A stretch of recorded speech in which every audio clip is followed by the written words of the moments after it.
Berikut kami sampaikan tata tertib pedoman pelaksanaan pada hari ini. Acara ceramah dan doa kebangsaan ini dilakukan secara hybrid. Bagi para undangan yang hadir secara virtual, mohon dapat memastikan kamera dalam posisi menyala dan menonaktifkan mikrofon selama acara berlangsung. Terima kasih.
Hadirin yang kami hormati, mohon perhatiannya, acara akan segera dimulai.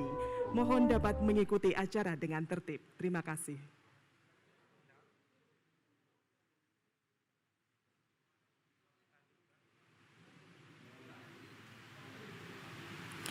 Assalamualaikum warahmatullahi wabarakatuh.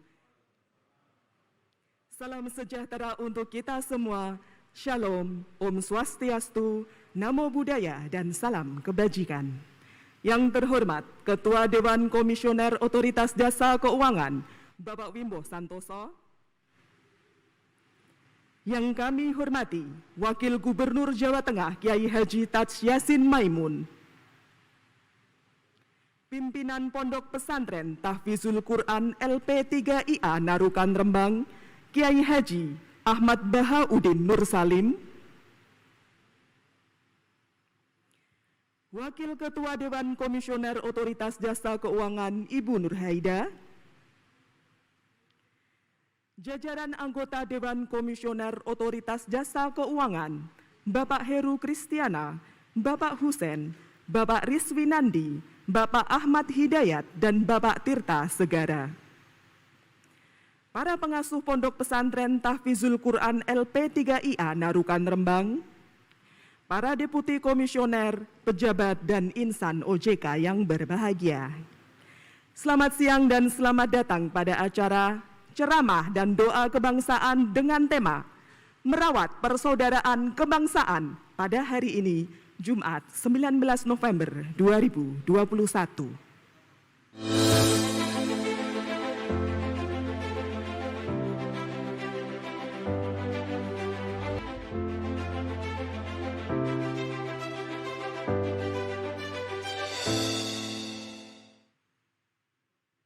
Hadirin sekalian, dapat kami informasikan bahwa walaupun acara ini dilaksanakan secara hibrid, namun kami telah menerapkan protokol kesehatan yang ketat dalam pelaksanaannya, dan seluruh undangan yang hadir secara fisik telah melakukan tes swab antigen dengan hasil negatif. Hadirin yang kami hormati, mengawali acara pada siang hari ini, sambutan Ketua Dewan Komisioner Otoritas Jasa Keuangan, Bapak Wimbo Santoso.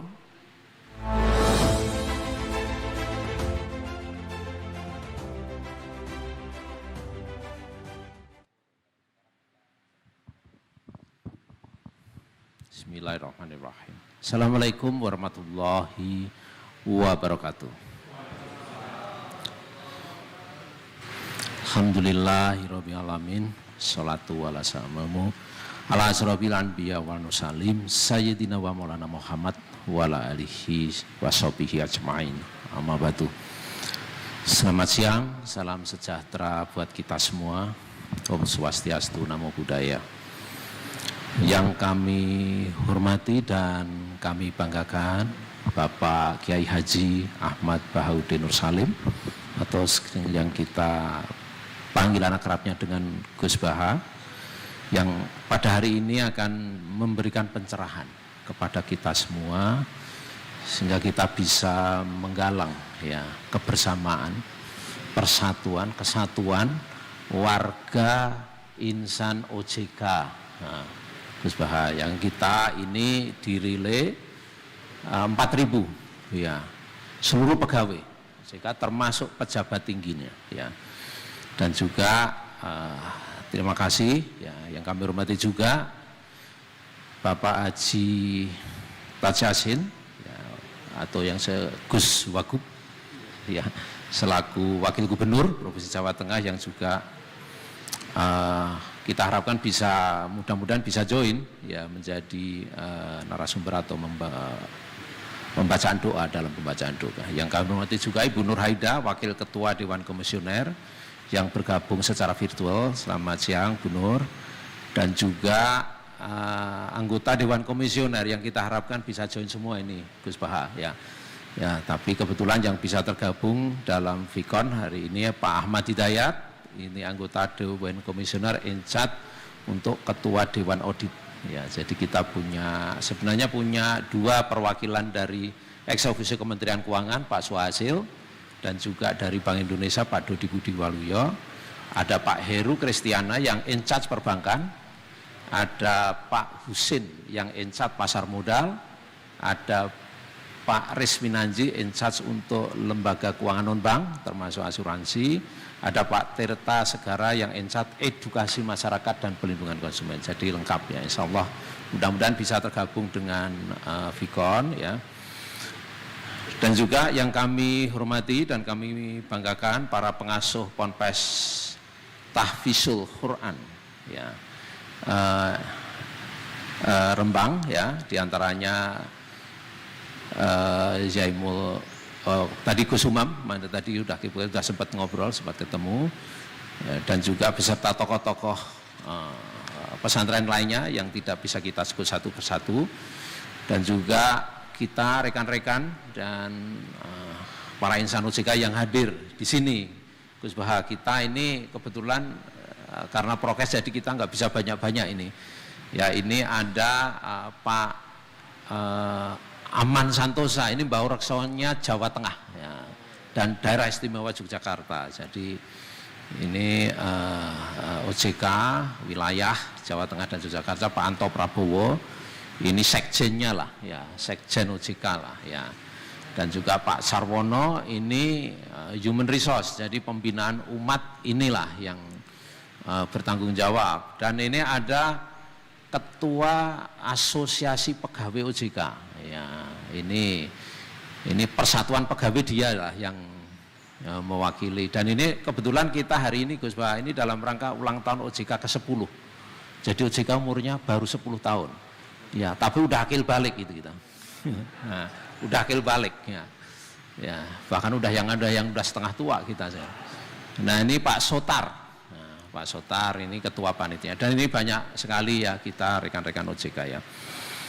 Dan pertama-tama alhamdulillah puji dan syukur ya kita panjatkan kehadirat Allah SWT, Tuhan yang Maha Esa, sehingga atas lampahan dan rahmatnya kita bisa bersama-sama pada hari ini untuk hadir sowan ke Gus Baha ya, untuk tentunya kita mendapatkan pencerahan dan doa ya tentang bagaimana kita merajut persatuan kesatuan kita, kebangsaan kita ya, lingkup OJK maupun nasional ya, karena OJK ini kan juga mempunyai tugas bagaimana merajut persatuan kesatuan meskipun dalam rangka tugas-tugas OJK ya. Tentunya salawat dan salam insya Allah senantiasa terlimpah dan tercurahkan kepada junjungan kita Nabi besar Muhammad Sallallahu Alaihi Wasallam dan keluarga, sahabat, kerabat ya, sehingga handetolan serta para pengikutnya. Mudah-mudahan dengan memperbanyak salawat dan salam kepada beliau dan seluruh sahabat dan kerabatnya kita mendapat syafaat di akhir hayat nanti ya. Dan mudah-mudahan tentunya kita bisa meneladani akhlak Rasulullah dan semoga kelak ini bermanfaat untuk kita semua.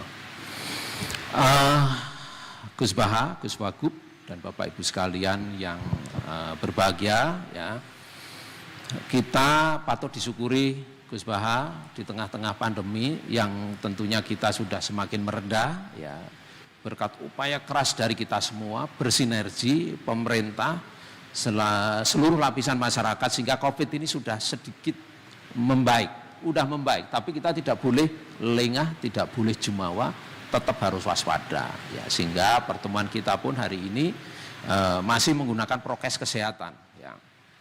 Dan ini segalanya ya, COVID ini merubah segalanya, tapi ada berkahnya juga ya. Ya merubah segalanya ya, biasanya kita silaturahmi secara fisik bisa lebih banyak, sekarang harus kita kurangi ya.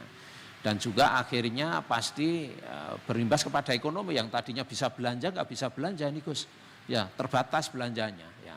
Yang tadinya bisa kita melakukan haul besar-besaran ini terbatas ya, tapi nggak apa-apalah, tapi kita tidak mengurangi manfaat dari kita semua, kita tetap bisa silaturahmi meskipun dengan prokes terbatas, tapi kita bisa menjangkau teknologi ini dengan 4.000 orang. Yang pada saat kita menghadirkan fisik 4.000 orang itu nggak pernah bisa. Ya, berarti kantornya harus tutup ini guys. Ya, tapi dengan sekarang dengan teknologi bisa lah. Ya, dan juga kita kami bagaimana kita merajut persatuan ini penting karena COVID ini tidak bisa pemerintah sendiri, Gus. OJK juga turun gunung dan bahkan ini langsung Pak Presiden menginstruksikan ya, OJK supaya bisa memfasilitasi, memvaksin pegawai dan seluruh pegawai sektor jasa keuangan. Ya bank, asuransi, pasar modal semua divaksin. Habis itu memfasilitasi vaksin nasabahnya. Jadi pabrik-pabrik buruh mana? Karena apa? Karena memang kalau nggak begitu nggak cepat. Mengandalkan Dinkes sendiri bisa, tapi tetap tidak cepat, terlambat. Ya, sehingga ini merupakan upaya kita bersama. Inilah yang kita sebut bagaimana bukti nyata kita merajut kebersamaan, persatuan, kesatuan dalam bagaimana menjaga negara Republik Indonesia yang kita cintai ini. Ya, tanpa itu sulit. Sulit, betul-betul sulit. Dan bahkan TNI, Polri seluruhnya turun gunung untuk mempercepat itu. Nah bahkan kita sampai oke lah ini siapa lagi di kampung mana lagi yang belum divaksin, mana daftarnya, kita coba kita sengkuyung untuk kita vaksin. Nah ini semangat itu sudah ada. Ya. Lantas dan alhamdulillah ini ya akhirnya sudah bagus. Sekarang ini 60% penduduk Indonesia sudah divaksin, Gus. Yang vaksin pertama, 40% vaksin kedua. Akhir tahun target Pak Presiden 70% harus sudah divaksin. Akhir tahun ini, Desember. Makanya ini terus kita lakukan. Sehingga nanti masyarakat di sekitar sini kalau belum divaksin, Pak Aman dilihat daftarnya aja mana yang belum divaksin. Ya, ini Pak Aman ini kalau memvaksin ke seluruh Jawa Tengah ini. Ya. Lantas dan ini tentunya sinergi dengan Dinkes dan dengan semuanya. Lantas juga bagaimana kita dalam kondisi yang begini tetap kita bisa membantu masyarakat yang perlu kita bantu, terutama masyarakat UMKM, Gus. Kita tahu ya korporasi besar kalau UMKM-nya nggak jalan, barangnya dijual siapa yang beli. Ya. Kalau korporasi besar memerlukan supplier barang-barang, ya, kalau UMKM-nya nggak bisa memproduksi barang, korporat suppliernya siapa? Jadi ini ekosistem ekonomi ini tidak bisa terlepas dari UMKM. Dan penduduk kita 272 juta orang, ini sebagian besar bahkan angkanya 99% itu related UMKM. Nah sehingga pemerintah, ya, OJK, seluruh pemangku kepentingan fokus bagaimana UMKM sebagai soko guru dalam pembangunan ekonomi kita. Ya. Sehingga Pak Presiden memberikan instruksi program pemerintah tahun 2024 kredit, ya ini tugas OJK jadinya. Kalau udah namanya kredit OJK meliriknya. Jumlahnya persentasenya harus 30%, luar biasa untuk 2024 ya. Sehingga kita harus bekerja keras, Gus, untuk berkaitan dengan membangun persatuan kesatuan ini, diantaranya terkait dengan tugas OJK ya mengembangkan melalui UMKM. UMKM itu ada yang menengah, ada yang tinggi, ada yang kecil, dan OJK selalu memfasilitasi untuk masyarakat UMKM mendapatkan pembinaan, bukan hanya pembiayaan, Gus. Pembinaan agar masyarakat UMKM ini bisa bekerja, pembiayaan yang sangat murah, ya, nah, dan syariah, ya, dan juga produknya dijual dengan platform digital. Jadi produknya bisa dijual dalam negeri, luar negeri dengan platform digital. Sehingga kita mensinergikan ini. Makanya bagaimana merajut kebersamaan ini penting di UMKM. Jadi masyarakat kecil, ya pengusaha besar, ya penjualan dengan online, yang startup, ya apapun namanya, mau OVO, Gojek, Tokopedia, dan OJK punya platform sendiri yang kita stimulit non komersial namanya UMKM.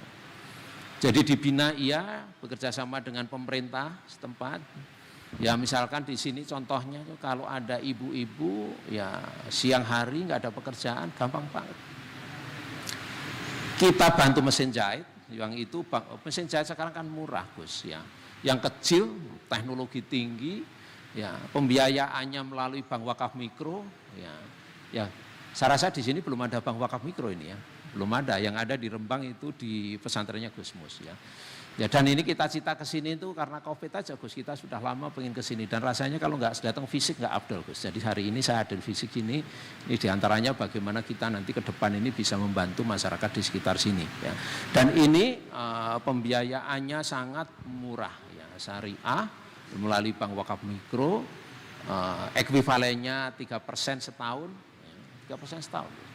Nanti kita didik apa saja, mau nyongket, mau jahit, ya, yang tadi habis itu bekerja sama dengan perusahaan besar, pengumpul, ya, nah, eksportir baju koko, ya, eksportir kopiah, ya, dikasih gambar, dikasih bahan, silahkan jahit aja, habis itu dikumpulkan di pengusaha besar tadi untuk diekspor.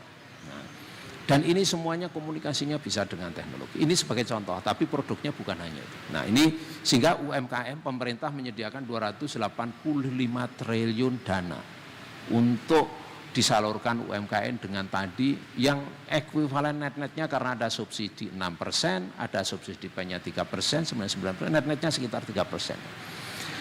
Nah, itu adalah upaya-upaya kita merajut kebersamaan dalam tugas OJK ekonomi, ya kaitannya dengan UMKM, digital dan pengusaha besar untuk ekspor. Ya. Nah, dengan cara demikian tadi COVID mereda, kita UMKM kita ini, insya Allah pembangunan ekonomi bisa pulih, Gus. Ya. Dan tentunya ini OJK mempunyai peran penting untuk menjahit ini, ya antara pengusaha kecil, pengusaha besar dengan teknologi. Gus Baha, Gus Wagub dan Bapak Ibu sekalian yang berbahagia, nah sehingga pada hari ini kita hadir di sini tentunya untuk lebih memberikan keyakinan dan mempererat dan merajut kebersamaan kita, persatuan kita antar umat, ya baik OJK maupun seluruh pemangku kepentingan dan tentunya kepada masyarakat ya. Dan untuk itu sehingga tema OJK yang ke-10 ini Gus Baha adalah bagaimana merawat dan meruat. Nah ini bahasa Jawa nih, merawat dan meruat tali dan jaring persaudaraan dan persatuan bangsa. Ya. Persaudaraan dan persatuan. Ya, kalau saudara-saudara dari saudara ini ya kan harus jadi satu ya. Atau dalam bahasa kerennya ukuah watoniyah. Ya, ya. Nah ini bisa dikupas lebih lanjut nanti tentunya sama Gus Baha ya.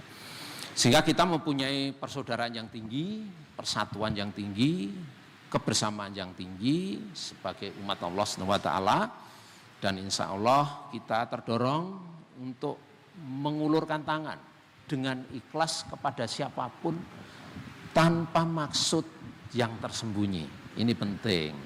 Tanpa maksud yang tersembunyi kita ikhlas, tulus dari hati yang dalam, tidak ada agenda.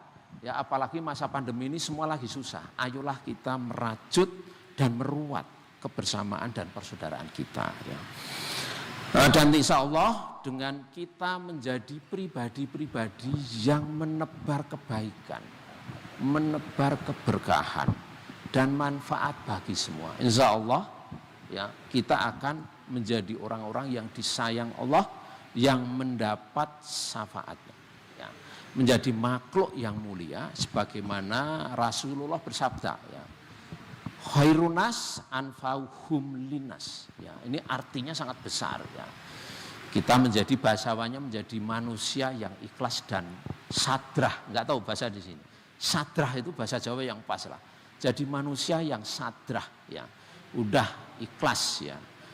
Dan ini tentunya banyak hal yang mungkin harus kita barangkali pahami dan rasakan dengan hati maknanya Gus Baha ya. Gus Baha, Gus Wagub, Bapak Ibu sekalian yang berbahagia ya. Nah, tentunya kami ini semua upaya kita ini Gus Baha tidak ada afdol, tidak lengkap kalau tanpa doa. Jadi upaya ikhtiar kita tadi yang saya ceritakan, doa tetap harus. Ya. Semakin banyak doa, semakin afdol.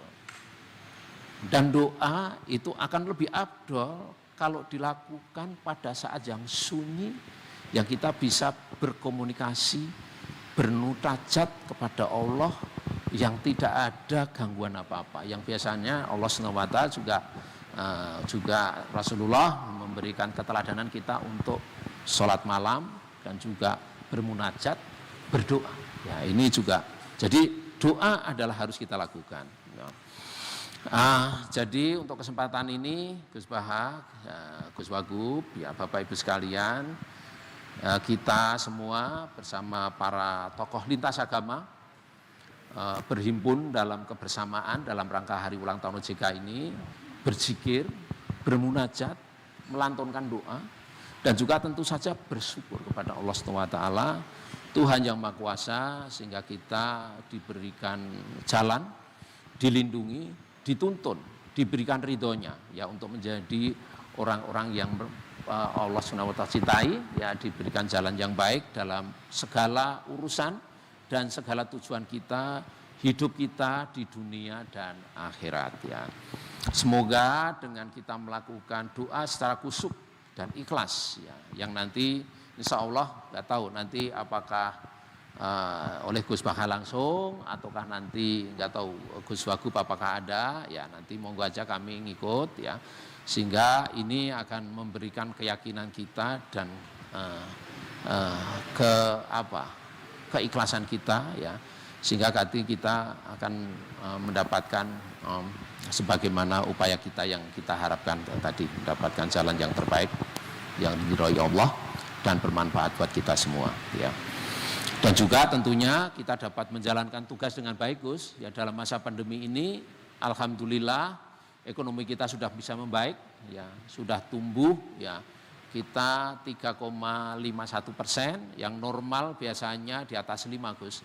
Ya, tapi kita masih punya waktu, mudah-mudahan akhir tahun ini bisa 4,5%, more or less, ya. Ya memang belum seperti pada saat normal, tapi tahun depan insya Allah sudah mulai normal. Sektor keuangan alhamdulillah stabil, ya terjaga dengan baik, ya berkat kerja dan tadi keguyuban kita antara OJK dan juga industri keuangan, sehingga kita bisa bersama-sama bagaimana merancang agar sektor keuangan ini dan melaksanakan dengan baik, ya. Dan sampai saat ini kita terus UMKM akan kita menjadi upayakan akan menjadi sokok guru ekonomi kita, Gus, ya.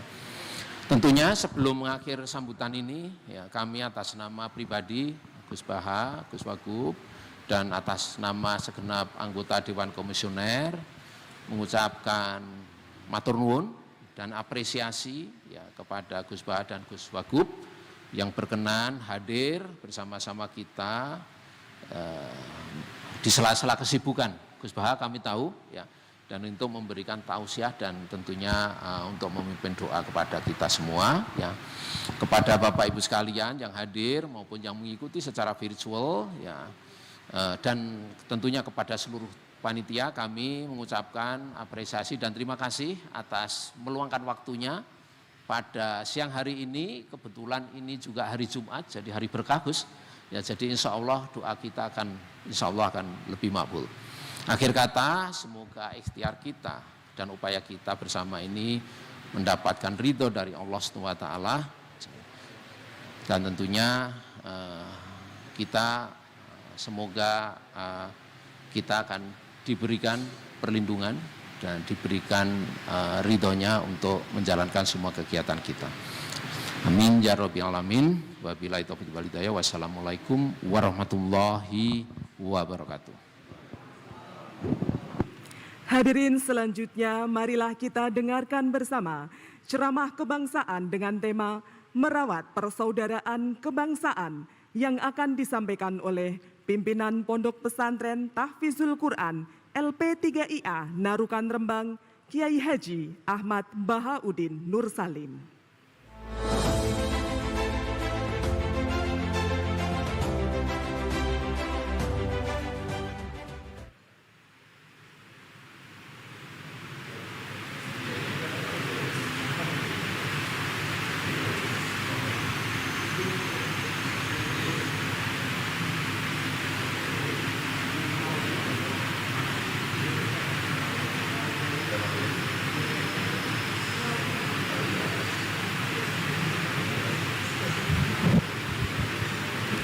Assalamualaikum warahmatullahi wabarakatuh.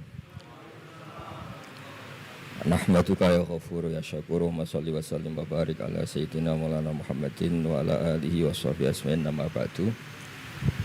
Semua Dewan Komisioner OJK yang saya hormati, wabil khusus Bapak Ketua Dewan Komisioner OJK, Bapak Wimbo Santoso, Bapak Ibu Wakil Ketua, Ibu Nur Haida, dan semua anggota, Kepala Regional Jawa Tengah, Bapak Aman Santosa.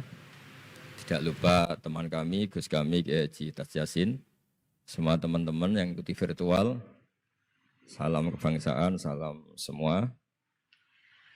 Ini diminta ngaji ya Pak, merawat persaudaraan kebangsaan. Saya sering punya tamu mulai polisi, mulai pejabat, ya mulai yang Islam sampai non-Muslim. Saya sering cerita bahwa hal-hal yang jadi fitrah manusia itu ya keinginan dasar manusia itu ya senang damai, senang bersaudara. Karena hal itu fitrah itu desain awal manusia itu suka damai. Jadi kalau untuk konflik itu butuh pemicu, tapi kalau untuk damai itu tidak butuh pemicu. Sehingga orang di mana-mana bisa rileks ya. Rileks di terminal, rileks di jalan, rileks di warung-warung kopi, rileks di kedai-kedai. Nah, konflik itu ya dimulai dari pemicu, entah rebutan pacar, entah rebutan harta, entah rebutan jabatan.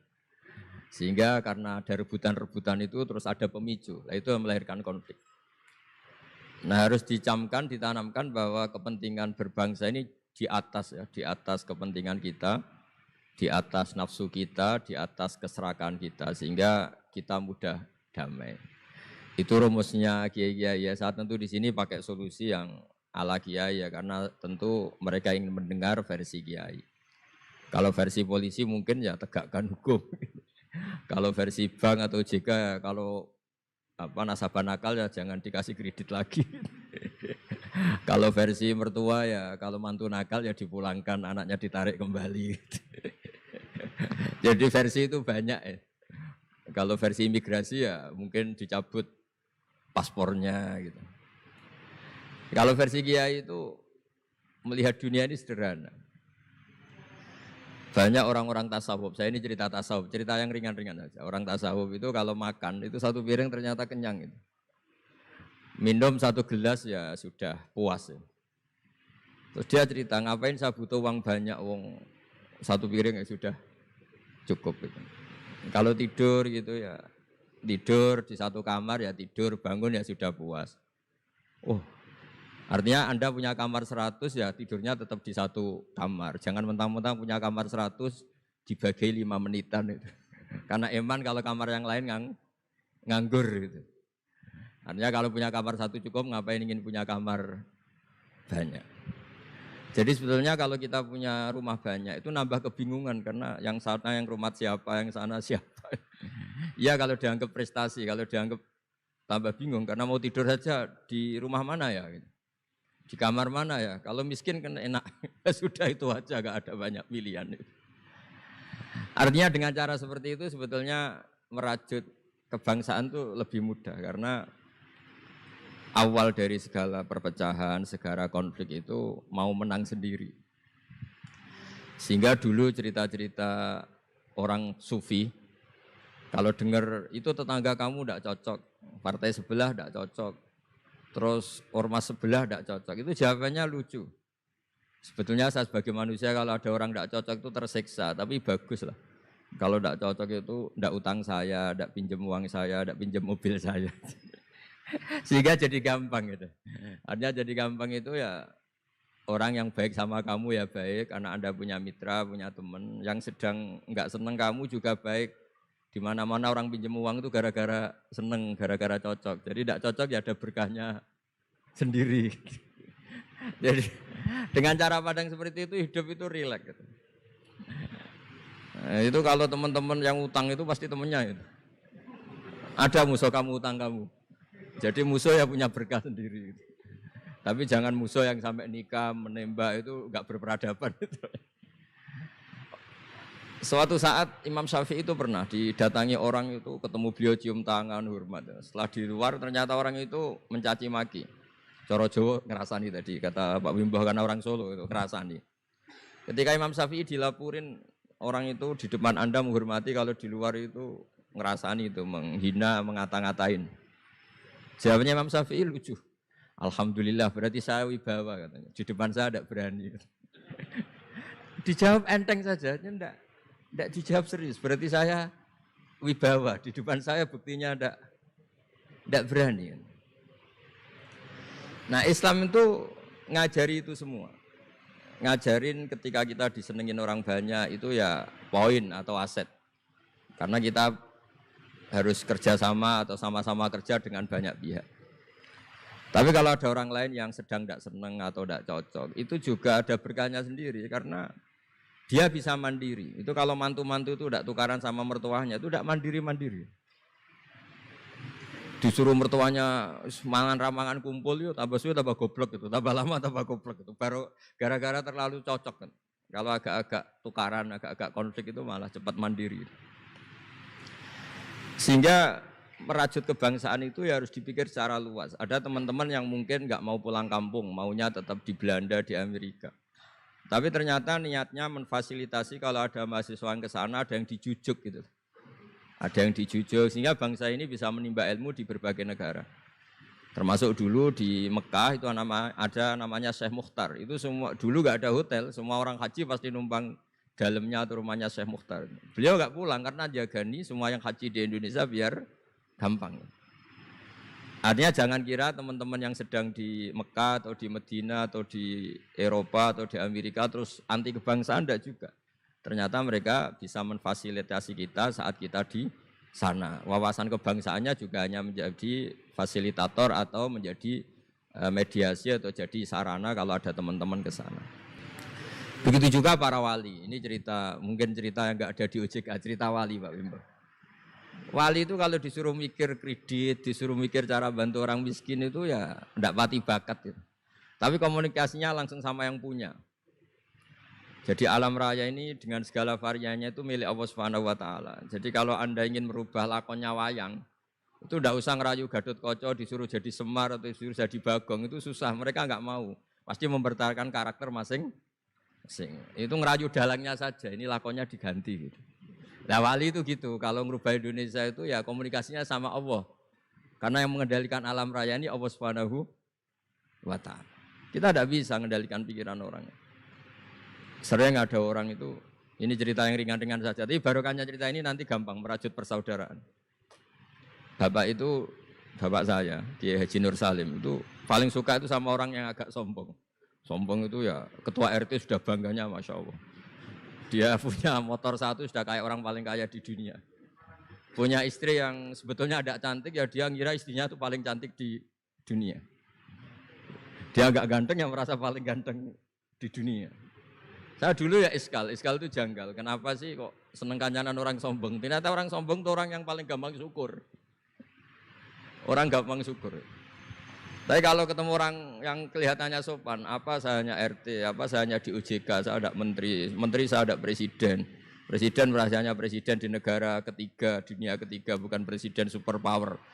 Ketemu orang-orang yang tidak pernah puas itu kesannya tawadhu, ternyata pasnya itu tidak pernah puas, tidak pernah syukur. Lah yang sombong ternyata tidak sombong, dia gampang syukur. Ketua RT aja sudah merasa kayak presiden. Hanya pegawai OJK aja sudah merasa bangga, padahal dibuat suruhan Pak Simbo. Tapi senengnya, enggak disuruh seragam, sudah seragam semua. Saking senengnya.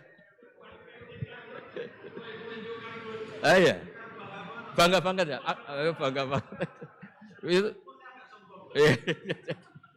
Jadi sama, sebetulnya kita jadi warga Indonesia, berKTP Indonesia sudah harus seneng. Enggak gampang, orang punya negara itu enggak. Coba orang-orang yang sekarang di Amerika di mana-mana itu orang Indonesia itu ya kangen rumah. Itu untuk kangen ke sini itu harus berbiaya 100 juta untuk pulang. Kita tidak usah kangen, sudah di Indonesia itu sudah luar biasa. Nah, sama-sama kerja atau saling memberi kontribusi. Saya sering punya analogi ya. Saya sering diskusi sama banyak rektor di Indonesia.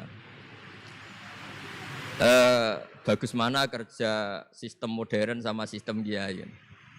Kata saya ya semuanya punya plus minus, tapi kalau saya kiai ya milih bagus kerjanya kiai gitu. Kalau kiai itu ngajarkan orang yang mampu nolong yang lemah. Ya sudah itu aja ajarnya. Kapan saja Anda mampu, berkesempatan mampu ya wajib menolong. Tapi kalau sistem modern itu ada jobnya. Sehingga gara-gara ada jobnya, suatu saat mungkin kalau ada orang tenggelam, wah saya ada SAR, saya ada tim SAR gak perlu menolong. Gitu. Kalau ada orang miskin, saya ada pegawai bank gak perlu ngasih kredit. Itu bahaya untuk bangsa ini. Sehingga dibutuhkan kerja-kerja yang ala kiai saja. Kalau ada kecelakaan di jalan, meskipun Anda tidak satlantas, ya ditolong Anda yang menangi, yang tahu. Kalau ada yang miskin, tetangga kamu Anda mampu, ya tolong saja. Tidak usah nunggu diajukan proposal, didaftarkan miskin resmi, sampai ada plakatnya, terus baru dibantu. Itu selak mati. Nah, selak kelaparan. Nah, pendidikan agama juga gitu. Misalnya semester ini mengkaji tentang sholat, misalnya di UIN atau di IAIN. Mengkaji tentang haji. Kalau di kiai enggak, Anda mau haji tinggal tanya kiai. Tapi kalau ada kuliah, nunggu semester itu, nunggu dosen itu baru tahu bab haji. Nah kalau pertolongan itu nunggu polisi, nunggu OJK itu prosedur dulu, kadang ditanya sertifikatnya macam-macam. Nah di sini pentingnya kerja. Jadi kalau lembaga resmi ini untuk hal-hal yang besar, yang tidak mendesak, yang mengikat. Tapi harus ada sistem sosial yang on time, yang setiap saat bisa diakses. Yaitu kebaikan masif, kebaikan yang semua orang itu merasa harus menjaga. Jadi yang menjaga kestabilan Indonesia itu semua orang, bukan polisi, bukan tentara, bukan siapa saja, termasuk departemen-departemen resmi, kepolisian, termasuk semuanya. Dengan merasa seperti itu, saling tergantung. Dan yang lebih cepat ya sistem sosial tadi.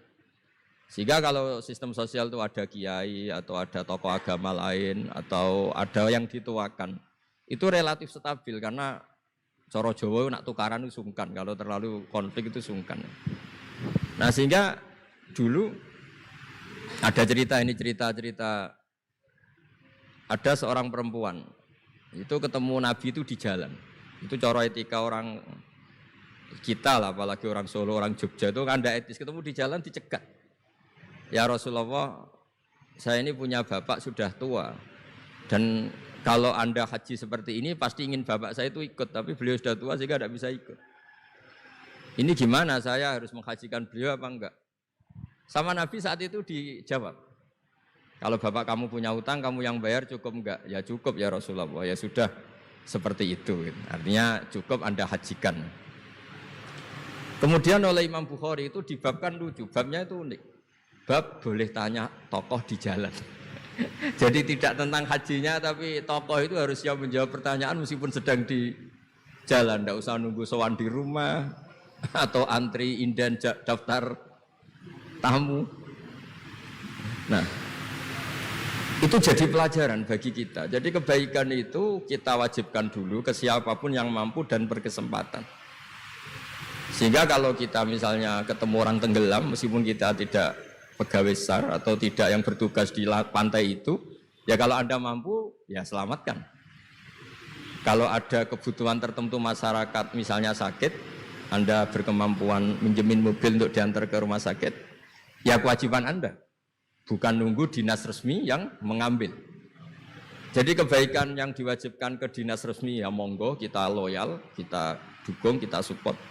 Tapi kewajiban yang diwajibkan atas nama agama bagi yang mampu itu tidak boleh hilang, karena ini yang langsung bersentuhan dengan masyarakat.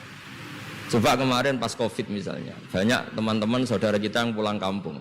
Ketika lembaga resmi belum ngurus itu, yang ngurus ya keluarga, sanak famili, mereka pulang, mangan ramangan kumpul, ya ada, alhamdulillah ya ada yang kelaparan. Kenapa ada yang kelaparan? Karena sistem sosial itu jalan, orang kok medit atau kikir sama tetangga, sama keluarga itu pasti diadili masyarakat. Dan masyarakat sepakat urusan makan itu sepele, sehingga mereka pulang ya ikut Pak D-nya, Pak Lek-nya, ikut Mbahnya, itu semuanya bisa makan. Bisa ngopi-ngopi, bisa rokok-rokok, ya tetap santai aja normal. Bahkan banyak yang nganggur itu seneng. Barokahnya nganggur yang ngutangi tidak nagih katanya. Kalau tidak, jadi ya dianggap ringan saja hal-hal seperti itu. Nah, khawatir saya kalau saya pernah baca kitab di karangan seorang ulama besar, Al-Hayatul Ulya, otoritas besar dalam satu sistem negara, itu harus diakui sebagai bagian dari kebaikan masif. Jadi kebaikan masif yang nggak boleh hilang adalah kebaikan yang nggak punya otoritas, karena ini jumlahnya lebih besar. Ya tadi misalnya kecelakaan di jalan itu kan tidak bisa kebetulan ada mobil patroli atau mobilnya Satlantas atau lembaga resmi tertentu yang nangani kecelakaan. Yang nangani ya orang-orang di jalan yang menangi itu terus diantar ke rumah sakit atau ngabari keluarganya. Sehingga kata Nabi, kullukum ra'in wa kullukum mas'ulun an ra'iyati. Semua kita ini menjaga kedamaian, menjaga kemajmuan, semua kita jaga sistem sosial, semua kita menjaga kebaikan. Nah dari semua itu dibikinlah di era modern lembaga-lembaga formal. Tapi jangan juga lembaga formal menghilangkan sistem fitrah manusia tadi yang fitrahnya ingin baik dan itu ada di mana-mana dan kapan saja. Dan Allah kalau menciptakan sesuatu itu pasti luar biasa. Saya sering ditanya sama orang-orang, Gus gunane Indonesia seneng cangkruk itu apa? Anggap aja itu tim SAR paling on time katanya. Itu kalau ada orang bingung, yang ditanya pertama ya orang-orang nganggur di pertigaan-pertigaan itu. Ini rumahnya mana? Kalau ada orang bingung yang nanya itu. Kalau ada orang kecelakaan yang nolong ya itu. Artinya sistem sosial yang sudah ada itu nggak boleh diambil alih lembaga. Karena kalau itu iya, kita kekurangan kekuatan apa? Sosial. Jadi ini penting saya utarakan supaya kebaikan-kebaikan bersama ini saling melengkapi, bukan saling mengadili, bukan saling merasa paling superior. Saya sering guyonan begini, kalau ada rapat ketahanan pangan, yang rapat itu merasa superior karena punya rumus yang luar biasa. Tapi apa artinya rumus itu kalau petani nggak mau nanam padi? Petani itu tidak usah rapat, tapi nanam padi itu otomatis jaga ketahanan apa? Pangan. Sistem sosial juga sama. Di kampung itu kalau ada orang jahat atau sinis, itu pasti nggak punya teman. Monggo Gus Yasin ini rawuh. Ini alhamdulillah Gus Yasin rawuh. Mau biar jajar Pak Ketua, dia di situ ada. Oh mau di tengah. Mari Gus. Jangan tetap di mana itu.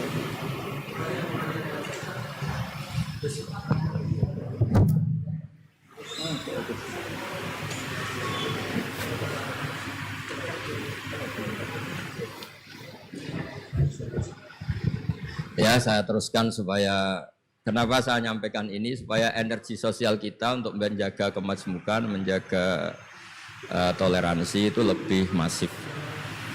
Di beberapa daerah itu ya banyak masjid jejer gereja di Tuban, di Jakarta. Dan ketika buktinya nggak ada apa-apa yaitu simbol perdamaian. Di beberapa daerah ya banyak orang Islam, bosnya itu non-Muslim. Atau sebaliknya non-Muslim, bosnya Muslim. Atasan juga banyak begitu, atasannya Muslim. Itu kan contoh sosial yang sudah masif. Justru karena didiskusikan, diseminarkan itu menjadi kayak kita baru mulai. Nah itu malah aneh. Jadi selama ini kan ya sudah begitu kan, banyak orang Islam di mana-mana itu kerja di pabrik mana, ternyata pemiliknya non-Muslim, juga sebaliknya non-Muslim di instansi apa, pemimpinnya Muslim. Mulai dulu kan ya baik-baik saja. Justru karena didiskusikan tuh menjadi kayak kita ini yang punya rumus, kayak kita yang pencetus. Padahal sistem sosial kita sudah sedemikian harmonis, sudah sedemikian baik. Ketahanan pangan juga sama. Ketika belum ada rapat darurat pangan apa, petani yang lugu-lugu yang nanam padi, barokahnya itu stok padi itu banyak.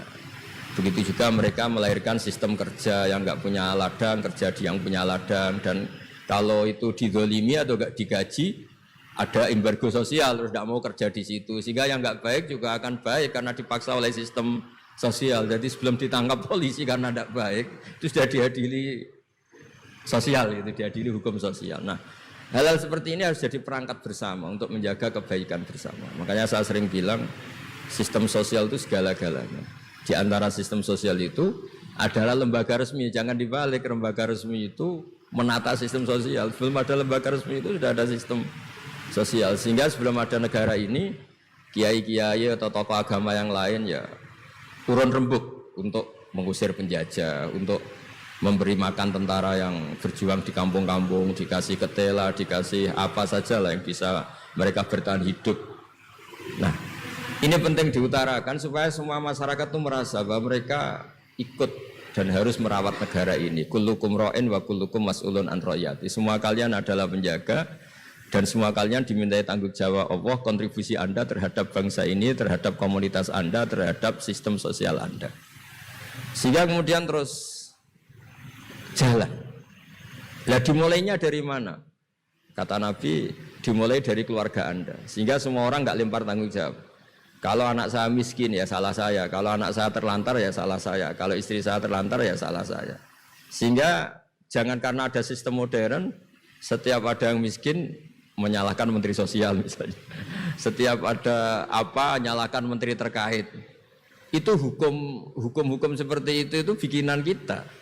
Yang hukum Allah permanen itu ya setiap anak kita terlantar salah kita. Nah barokahnya merasa salah itu tidak mudah menyalahkan orang lain, termasuk tidak menyalahkan instansi tertentu atau departemen tertentu. Ini penting supaya orang itu evaluasi, merasa salah. Barokahnya merasa salah itu orang tidak menyalahkan orang lain. Jadi negara ini tidak mudah chaos dengan kultur menyalahkan pihak lain. Betapa baiknya agama ini. Jadi kalau berdoa disuruh mulai dengan Rabbana dzalamna anfusana. Ya Allah, saya ini mendolimi diri kita sendiri. Wong yang punya kewajiban saya kok menyalahkan orang lain. Saya kalau guyon itu sering begini. Teman-teman kita yang satu kampus atau satu pondok atau satu kampung, itu kalau kaya itu pasti jadi sumber disalahkan. Misalnya Anda punya teman yang dulu sama-sama miskin, tahu-tahu jadi bupati atau gubernur. Terus itu tarif utang kamu ya dinaikkan. Dulu zaman sama-sama miskin paling pinjam uang hanya 10.000. Gara-gara jadi bupati atau gubernur BI misalnya atau ketua OJK, utangnya dinaikkan bukan sesuai Anda tapi sesuai jabatan teman kamu. Masa punya teman gubernur kita utang 100.000, pantasnya ya utang modal 100 juta. Dan kalau nggak ngutangin, wah katanya teman dekat ternyata nggak mau dipinjemin. Jadi punya kultur menyalahkan orang lain.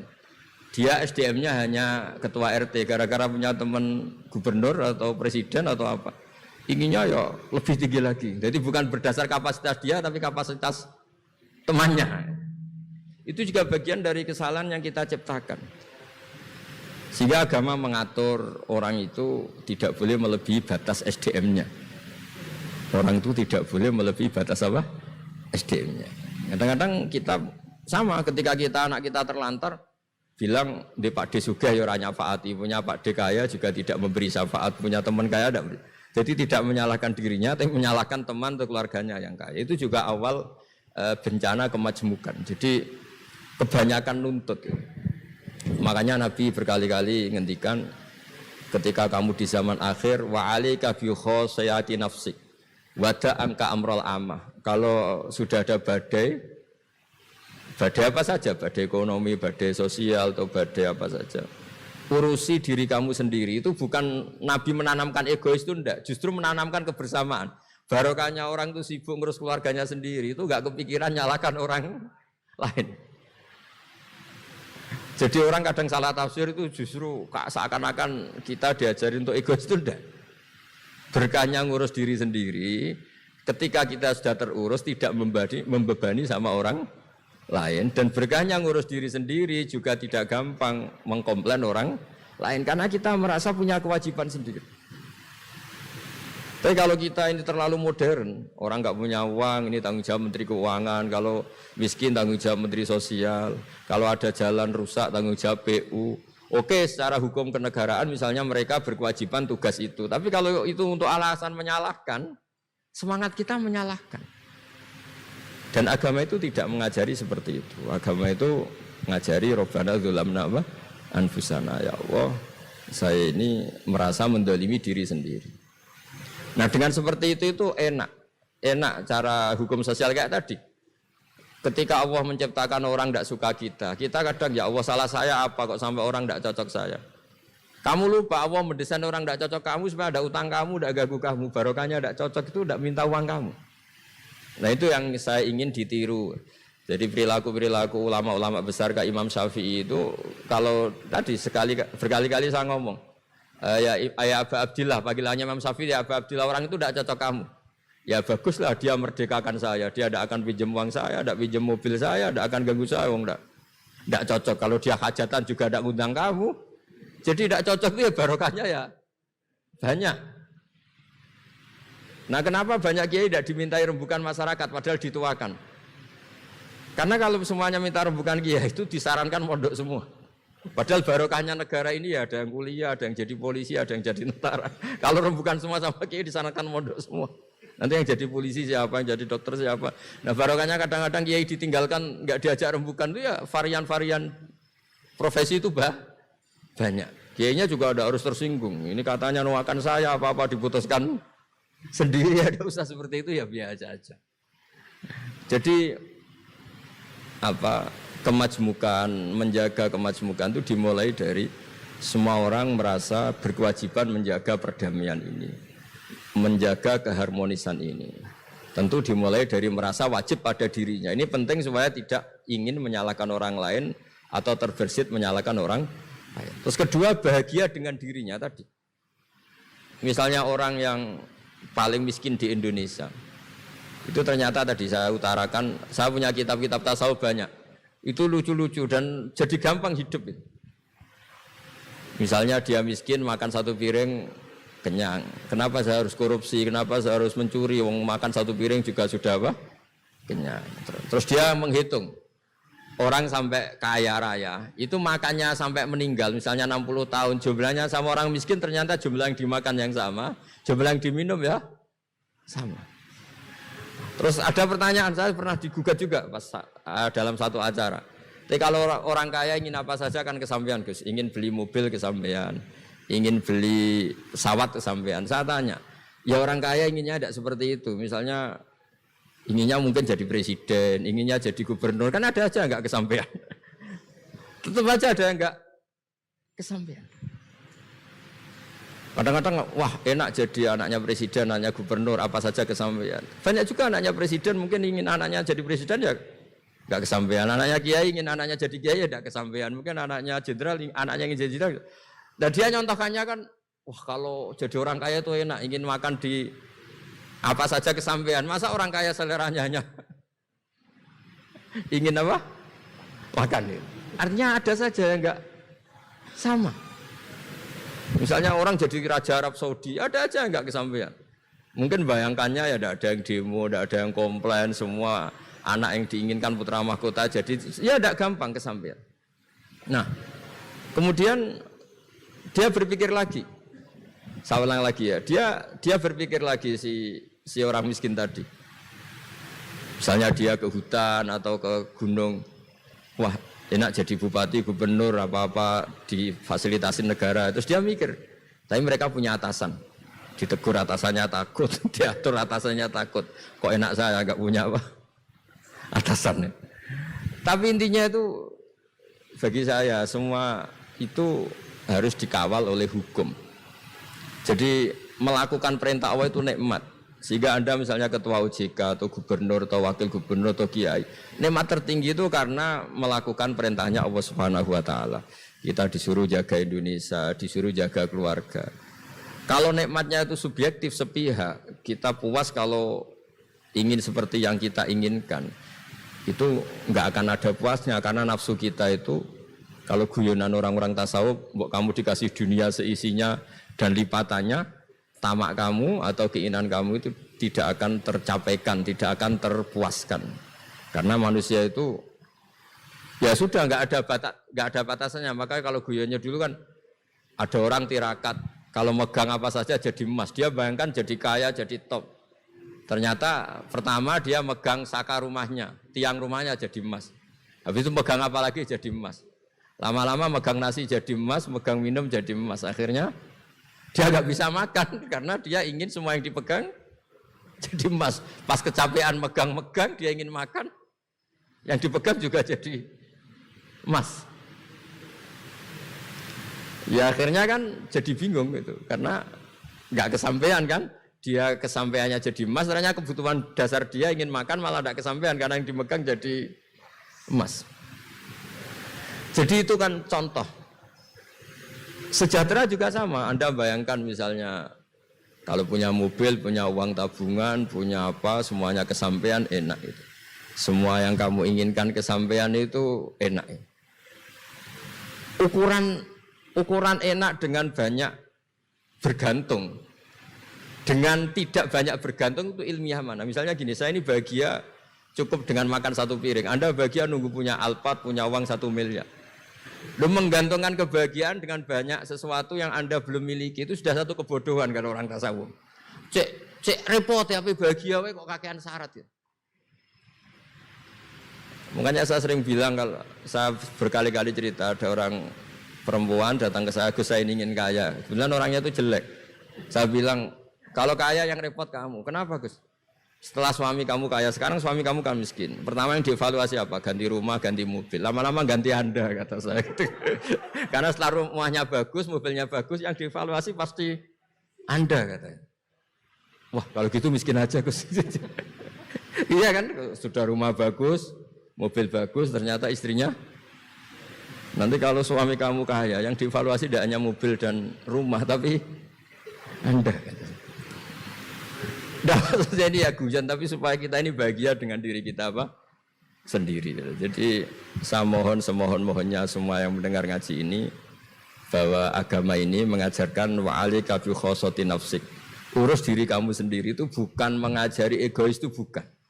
Kalau semua kewajiban orang merasa bertanggung jawab, paling tidak bawaannya itu tidak nyalahkan orang lain. Dan negara juga agak repot-repot karena semua orang dicukupi oleh orang tuanya, oleh keluarganya. Sehingga negara ini sifatnya hanya membantu, bukan ngurus yang pokok. Tangan negara tidak cukup untuk ngurus sebesar itu, tidak cukup. Yang cukup adalah individu-individu ini menanamkan nilai-nilai sosial sehingga semua bertanggung jawab atas dirinya, atas kampungnya, atas komunitasnya, terus negara fasilitasi itu semua. Insya Allah menjadi baldatun thayyibatu wa rabbun ghafur. Saya kira demikian, semoga bermanfaat dan mohon maaf. Assalamualaikum warahmatullahi wabarakatuh.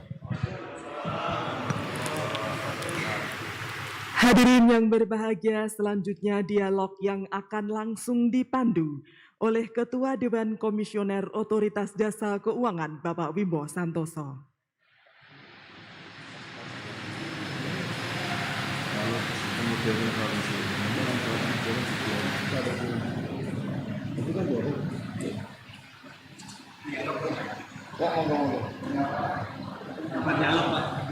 Mimpin dialog, Pak. Untuk dialog. Dua aja. Oke. Terima kasih. Mohon maaf tadi kami lagi ada berdialog kelas tinggi tentang mensyukuri apa yang kita punya. Nah, itu tadi kan situ kan ya. Jadi tadi apa yang disampaikan kepada Gus Baha tadi, ya, Gus Wagub itu falsafahnya tinggi. Apa kita bisa mensyukuri yang kita punya? Ya. Jangan, ya memang orang tadi kan tidak pernah puas. Ditakdirkan manusia itu memang tidak pernah puas. Ya. Tapi bagaimana kita bersyukur apa yang kita punyai ini? Inilah yang pemberian Allah. Pasti ini sudah seadil-adilnya. Ya. Dan kita insya Allah kalau kita bersyukur dan melakukan apa yang kita lakukan dengan batas kepuasan yang terukur oleh kita, ya, ini insya Allah kita akan mendapat berkah. Ya. Bahkan sebenarnya kalau berkah yang melimpah itu doa kita, keinginan kita, ya itu pasti insya Allah diberikanlah sama yang Maha Kuasa. Ya. Toh itu ini luar biasa. Terima kasih Gus Baha, Gus Wagub. Ini tadi sudah kita mulai. Ya. Ini terima kasih bisa rawuh. Nah, rasanya ini suatu hal yang luar biasa. Kita juga bisa ketemu dalam temanya ulang tahun ke-10 OJK, Gus Wagub ya. Tadi kita bilang meskipun kita baru 10 tahun kita udah akil balik ini, Bang. Malah udah ada yang setengah tua ini kita ya. Jadi ibarat ilmu atau ibarat umur itu pengalaman udah tidak diragukan lagi lah, ya, terutama dalam hal bagaimana kita menjalankan tugas-tugas ini. Oke, terima kasih sekali lagi Gus Baha, Gus Wagub atas rawuhnya. Ini mungkin kita buka untuk berdialog. Dialog. Ini kebetulan ada Bu Waka, Wakil Ketua Dewan Komisioner OJK bersama kita dalam Vikon, dan juga ada Pak Ahmad Hidayat, ya. Ada Pak Tirta, welcome Pak Tirta sudah hadir. Ya, Pak Tirta Segara ini adalah anggota Dewan Komisioner in charge untuk edukasi dan perlindungan konsumen. Ini penting, ini bagaimana membina masyarakat. Ya, ini Pak Tirta ini porsinya, terutama masyarakat yang nasabah kita. Oke, kita coba kita kasih kesempatan pertama kepada Bu Waka kalau ada yang mau ditanyakan atau Bu Waka bisa, monggo Bu Waka. Assalamualaikum warahmatullahi wabarakatuh. Pak Ketua yang kami hormati, Gus Baha yang kami hormati, dan juga Gus Wagub. Alhamdulillah kita bisa mendengarkan tausiah atau tausiah pada siang hari ini, dan tadi sangat bermanfaat Gus Baha. Jadi berapa yang saya pahami bahwa kelihatannya enteng sekali kalau kita bisa mensyukuri apa yang kita miliki dan juga apa yang kita dapatkan selama ini, karena memang tadi semuanya adalah milik Allah. Saya sedikit ingin mendapatkan pencerahan lebih lanjut Gus Baha.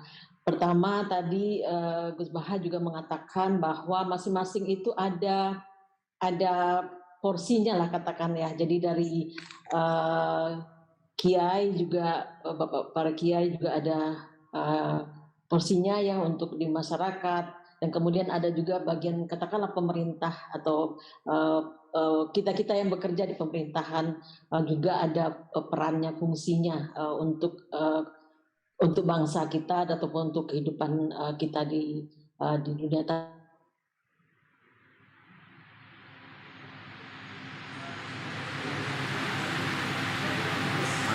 Disconnect ya,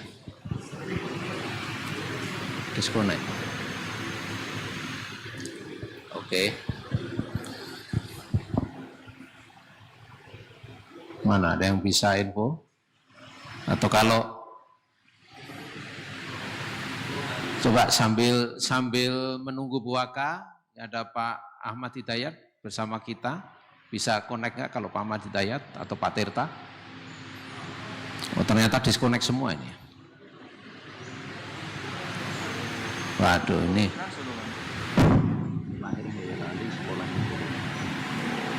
Yang punya pesawat sawit, saya di sawit. Popongan, bukan Popongan.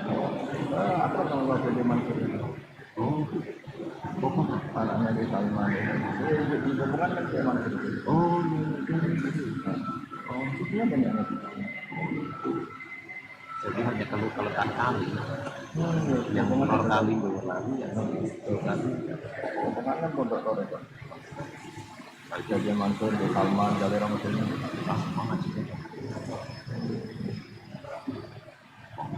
dia nabi sekarang ya, generasi mudanya udah keluar Popong. Jadi kalau orang itu merasa punya jawabannya dan alam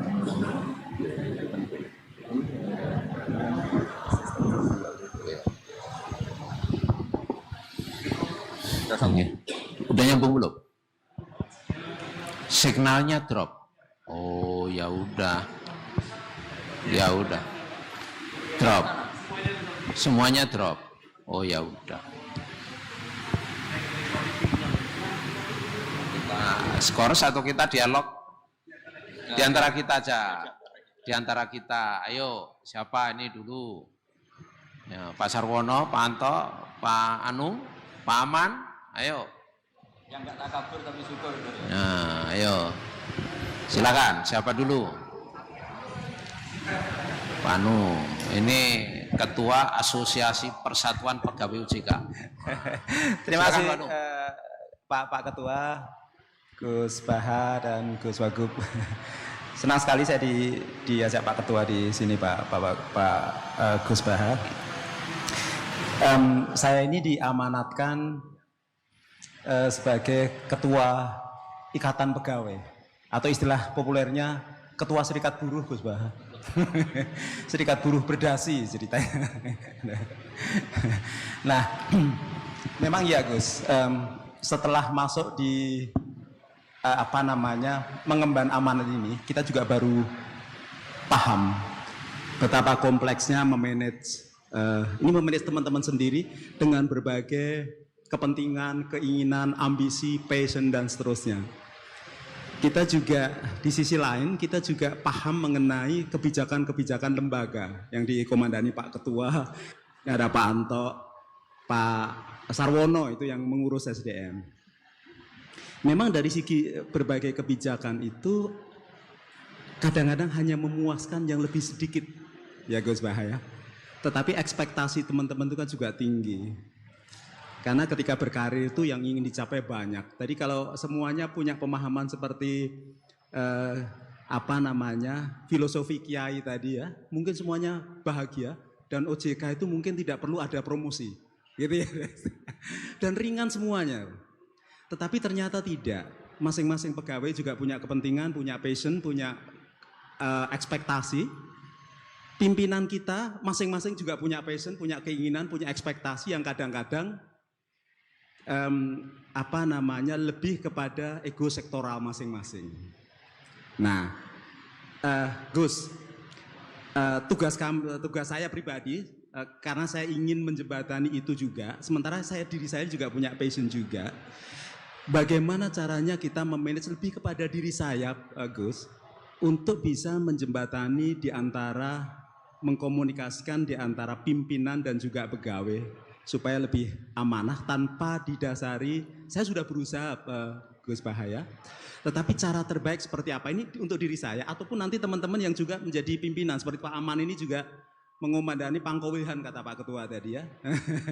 Dia juga harus adil dengan pasukannya tetapi juga harus dapat melayani pimpinan dan seterusnya. Yang masing-masing juga punya ambisi, passion masing-masing gitu. Itu saja Gus, simple saja. Dan bagaimana juga memanage ekspektasi teman-teman yang harapannya tinggi juga kepada pimpinan. Demikian Gus, terima kasih. Assalamualaikum warahmatullahi wabarakatuh. Anung Hirlianto nama saya. Ya. Coba cekek. Saya dengan Pak Ketua sama Gus Pak di Kampung Solo sama. Popongan sawit. Popongan. Kalau Bismillahirrahmanirrahim.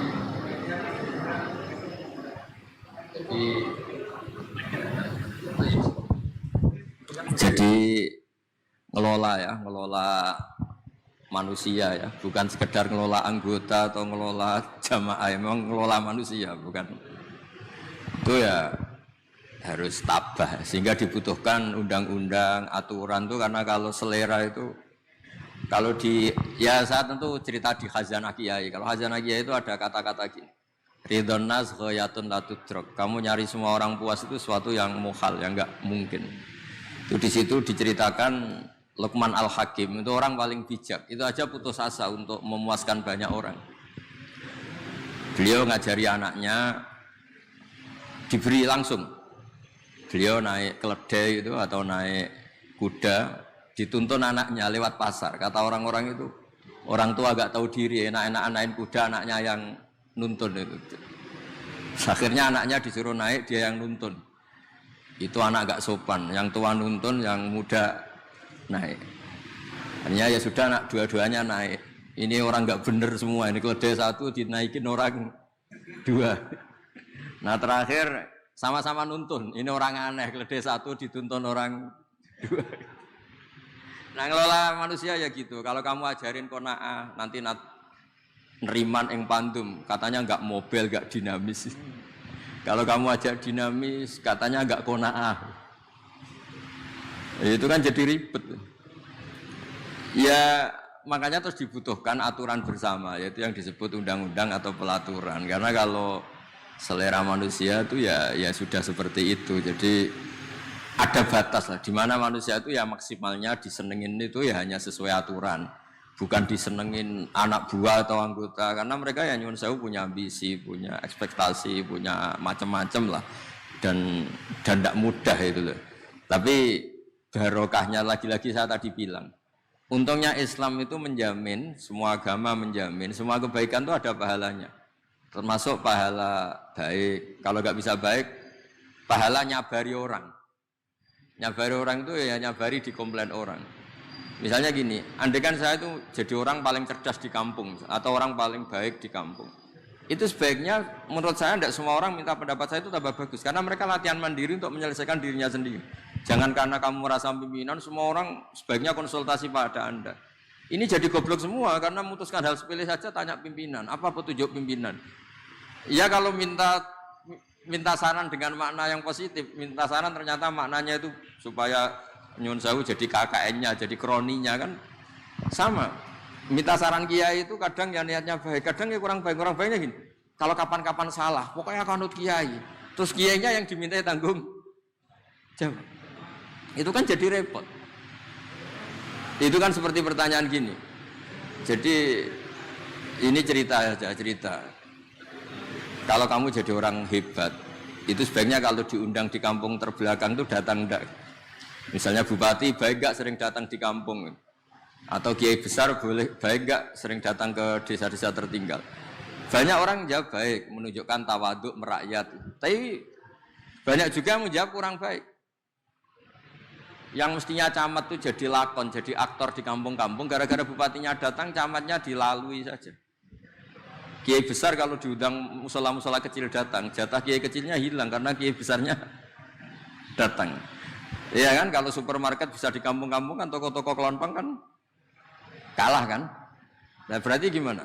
Pejabat publik yang top sering datang ke kampung itu merakyat atau mengganggu derajatnya orang yang setempat. Sama, sampean misalnya jadi anggota OJK, kalau pimpinan sering datang, ternyata istri kamu lebih hormat pimpinan Anda timbang pada Anda. Nabi aku ratau ramah pimpinanku, Anda juga mungkin terganggu kan. Terus anak kamu, berhubung bapaknya hanya anggota OJK, sering didatangin Pak Milbong, idolakan Pak Wimbo daripada Anda. Ini kamu anaknya siapa atau malah idolakan orang lain. Tapi uniknya ketika kamu diidolakan anak kamu yang di OJK hanya anggota, kamu juga agak terima. Nak cita-cita jangan jadi anggota, jadi pimpinan. Tapi ketika anak kamu ngidolakan pimpinan, kamu ya gak terima. Gimana mengidolakan orang lain? Ya intinya ngelola orang itu gak gampang. Gitu. Ya intinya kesimpulannya itu ngelola orang itu udah gak gampang. Makanya ada pepatah tadi, ridhon nas ghayatun la tudrak. Ingin disetujui semua orang itu satu keinginan yang tidak mungkin kesampaian. Ya sudah, kita seperti tadi ridho, senang dengan apa yang dikasihkan Allah. Kalau tugas jadi pimpinan, ya pimpinan apa saja ya. Jangan merasa terus harus pegang otoritas tertinggi ya ndak. Di luar tugas kerja itu orang punya cinta, punya nafsu, punya ego, punya emosi, punya bosan juga.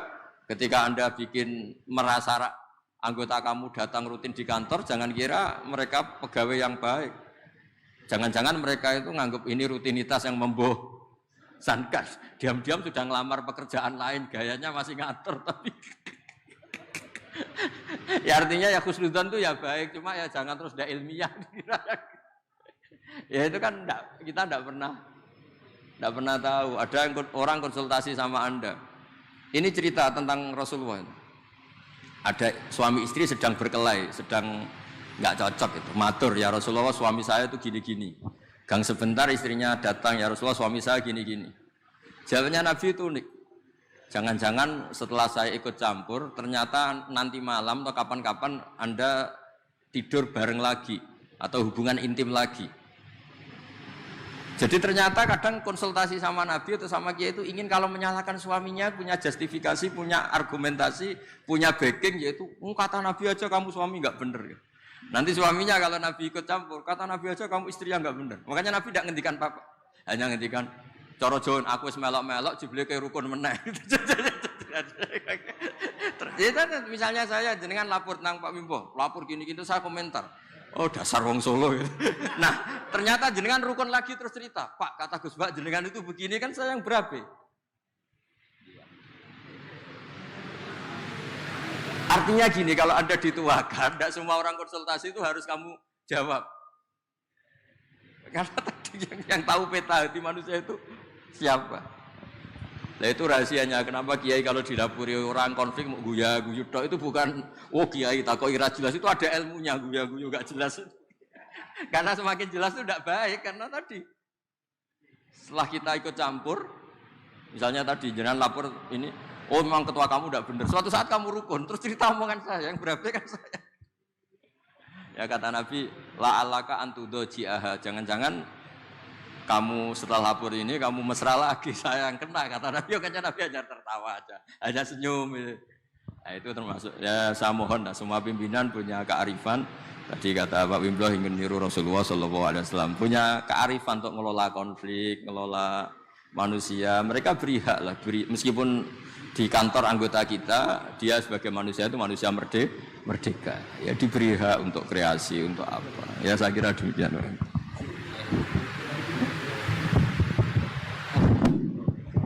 Ya, turun Gus Bah ini kayaknya kalau kita lanjutkan bisa sampai Isya ini, Gus. Ya, sampai Isya. Karena mungkin dan ini belum terkoneksi lagi ya. Ya udah, mungkin nanti ini karena keterbatasan waktu. Satu aja ya, singkat, nggak boleh tambah lagi. Ya satu aja, silakan. Singkat 1 menit. Enggak, terima kasih Pak Ketua. Mohon izin Gus Bau, Gus Yasin. Satu aja Ustadz, saya tuh waktu mulai kerja itu dinasehati. Nah, pengen lihat dari sisi agama. Nek atimu resik, nyambut gawemu enteng. Nah, itu kira-kira gimana konsep dalam beragama Ustadz? Matur nuwun. Ya hati bersih itu ya tidak nuruti nafsu itu. Di tempat kerja kan kalau hati kamu tidak bersih, lihat orang yang gajinya lebih tinggi, wah nggak enak jadi saya, enak jadi itu. Lama-lama melihat orang yang cantik, nggak enak jadi saya, istri saya jelek itu cantik. Hati nggak bersih itu semua masalah jadi masalah, yang nggak masalah saja jadi masalah. Ketika hati bersih, Anda pakai mobil merek apa saja, tahunnya mungkin tahun yang sudah sepuh aja bisa syukur. Tapi ketika hati nggak bersih itu tidak ada syukurnya kan. Jadi makanya kata orang-orang tua itu seneng orang itu karek kue, maksudnya seneng tidak itu terserah kamu, karena yang ngelola hati kita ya kita. Gitu.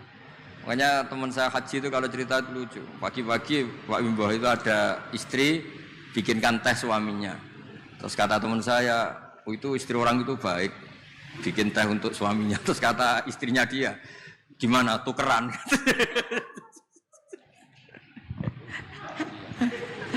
Ya sama, nanti kalau kamu di tempat kerja tidak baik ya, melihat pimpinan iri, melihat atasan iri, melihat orang cantik iri, melihat orang yang lebih mapan iri, itu kan tidak ada selesainya itu. Ya makanya kata syukur itu segala-galanya menurut saya tadi, kata Ibu itu pokoknya syukur itu segala-galanya. Orang bisa asik apa saja itu karena bersyukur, itu sudah, yang lainnya enggak itu. Makanya ya semuanya bersyukur itu. Enggak ada solusinya di luar itu. Makanya solusinya syukur. Coba misalnya kita orang Indonesia melihat Amerika atau Swiss atau mana saja lebih makmur. Coba apa Anda siap jadi orang Swiss? Di sana dianggap imigran, sudah gitu dianggap pendatang, eksistensi kita. Mendingan jadi orang Indonesia, karuan warga negara kita. Daripada ngeluh membanding-bandingkan dengan negara lain, mendingan bersyukur jadi warga apa? Indonesia. Karena Anda disuruh jadi warga negara sana juga gak siap itu. Udah gitu wajahnya dipertanyakan, ini wajah Swiss apa Solo? Kan malah jadi panjang kan. Masih ngurus warga negara macam-macam. Sementara kita di Indonesia langsung jadi penduduk sah.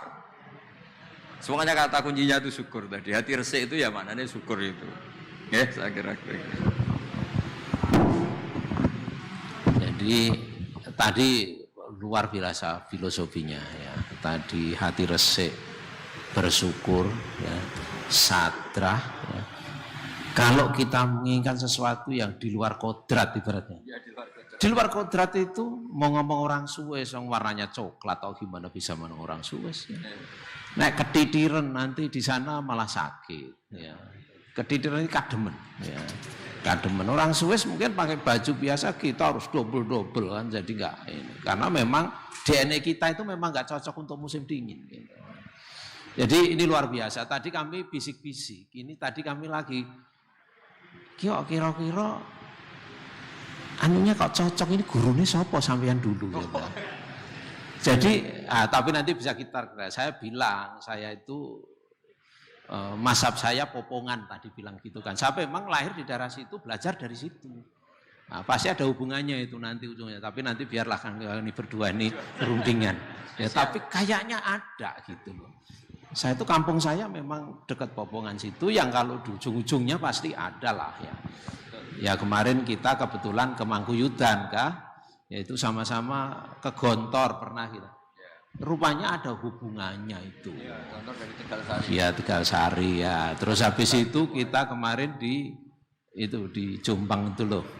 Nah, itu Jombang yang ya itu ada hubungannya juga gitu. Jadi Indonesia rupanya kalau diambil gitu ilmunya itu ada ya. Jadi jangan heran kalau tadi kata-kata sadrah, bersyukur, ati resik, sakmadya, ojo dumeh. Ya, terus nguwong ke uwong.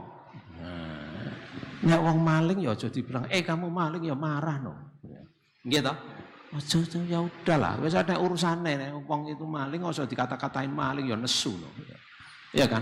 Apalagi tadi wong elek, kamu wajahmu elek, itu ya rada serik mesti ya. Nah, ya. Jadi di bahasa-bahasa batin ini kan ya mungkin kayaknya ini perlu ada sesi berikutnya, Pak. Sesi berikutnya pendalaman. Ya, jadi alhamdulillah ini kita mendapatkan ular-ular dari Gus Baha ini. Ya, jadi ini alhamdulillah kita bisa, ini cuman waktunya terbatas. Jadi tadi kayaknya mungkin kita tadi tapi dengan catatan bahwa kayaknya harus ada sesi berikutnya ini. Ya, sesi berikutnya ini ya nggak tahu nanti gimana. Ya, gitu. Sekali lagi matur nuwun. Ya, ini matur nuwun Gus Wagub ya. Ya, ini kita kembalikan kepada pembawa acara, silakan. Terima kasih Bapak Wimbo yang telah memandu acara dialog. Baik hadirin sekalian, acara selanjutnya adalah doa kebangsaan yang akan dipimpin oleh Wakil Gubernur Jawa Tengah, Kiai Haji Tats Yasin Maimun.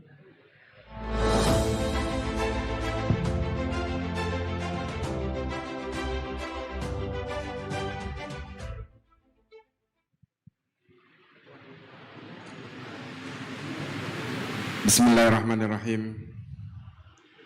Assalamualaikum warahmatullahi wabarakatuh.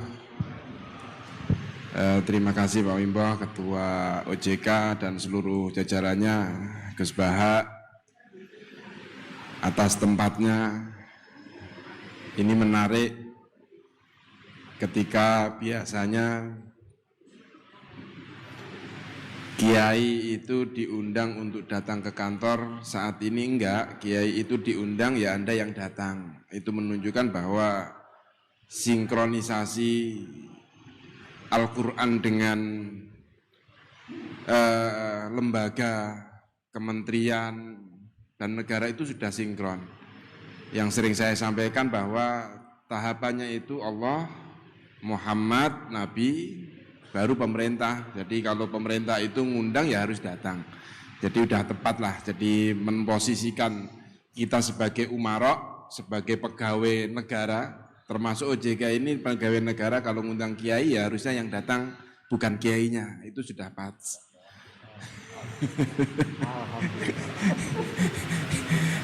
Artinya kalau kita mengetahui posisi itu, apa yang kita bahas pada pada siang hari ini tentang kebangsaan, ya jalan.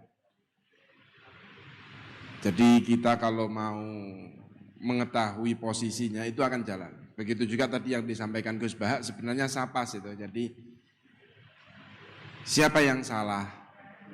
Ketika si suami atau si istri mengadu kepada Nabi kan nggak ada yang salah. Yang salah adalah pandang sudutnya. Pandang sudut kita yang salah. Sehingga kita tidak bisa menerima bahwa kita itu nggak ada yang sempurna, tetapi untuk melengkapi. Kita itu berpasangan tidak untuk memimpin, tapi untuk bersama-sama mendapatkan ridho dari Allah Subhanahu wa Ta'ala, itu yang tepat. Sehingga antara pemimpin dan apa yang dipimpin itu harusnya saling melengkapi. Yang memimpin itu harus mengetahui bagaimana yang dipimpin, dan yang dipimpin itu harus mengetahui yang atas. Sama dengan kita, ketika saya disuruh mimpin Gubernur Jawa Tengah mendampingi Mas Ganjar, saya nggak akan berebut posisi sama Mas Ganjar karena saya harus melengkapi. Jadi Mas Ganjar yang tidak dilakukan apa ya itu yang saya lakukan. Seperti begitu juga sebaliknya. Jadi ini saling melengkapi sehingga perjalanannya itu indah. Mari kita bersama-sama berdoa kepada Allah Subhanahu wa Ta'ala, Tuhan yang Maha Esa, dan izin saya memimpin dengan agama Islam. Untuk yang agama selain Islam silahkan menyesuaikan. Bismillahirrahmanirrahim. Alhamdulillahirabbil alamin, hamdan na'imin, hamdan syakirin, hamdan yuafi ni'amahu wa yukafi'u mazidah. Ya Rabbana lakal hamdu kama yanbaghi li jalali wajhika wa 'azimi sultanik.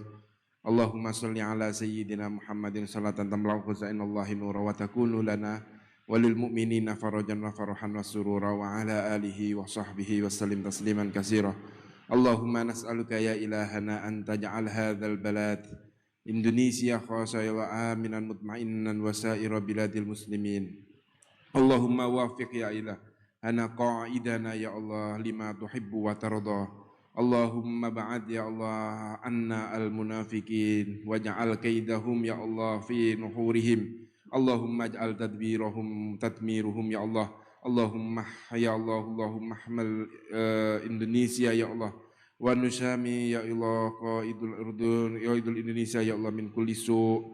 Allahumma man arada Indonesia ya Allah su'an faradu kaidihim ya Allah fi nahrihi ya Allah. Allahumma nas'aluka ya ilahana an taj'alana mimma yuhibbuka wa yuhibbu rasulika wa yuhibbu ibadika as-salihin. Allahumma astur auratina wa amin rawatina wa aslih ahwalana birahmatika ya arhamar rahimin. Allahumma nas'aluka ya ilahana fi hadzal munasabah fi hadhil munasabah ya Allah, nas'aluka ya ilahana an tarfa'ana al balaya wal waba waz zalazil wat ta'un wasuyul al mukhtalifati wal fitnati wal mihan ma dhahara minha wa ma batan an biladina hadha khasah wa sairil buldanil muslimina amah. Allahumma aminna ya Allah, Allahumma aminna ya Allah, Allahumma aminna ya Allah fi biladina Indonesia khasah ya Allah, wa fi sairil buldanil muslimina amah. Wa sallallahu ala sayyidina Muhammadin wa ala alihi wa sahbihi wa baraka wa salam. Subhana rabbika rabbil izzati amma yasifun wa salamun alal mursalin walhamdulillahi rabbil alamin. Terima kasih. Saya ucapkan selamat ulang tahun ke-10 OJK. Semoga balik sebelum usianya. Terima kasih. Wassalamualaikum warahmatullahi wabarakatuh.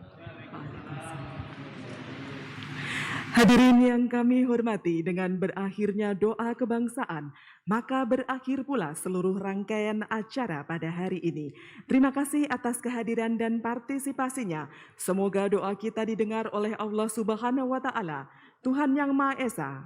Akhirul kalam, wabillahi taufiq wal hidayah. Wassalamualaikum warahmatullahi wabarakatuh.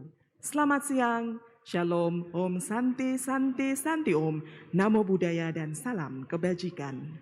Foto bersama.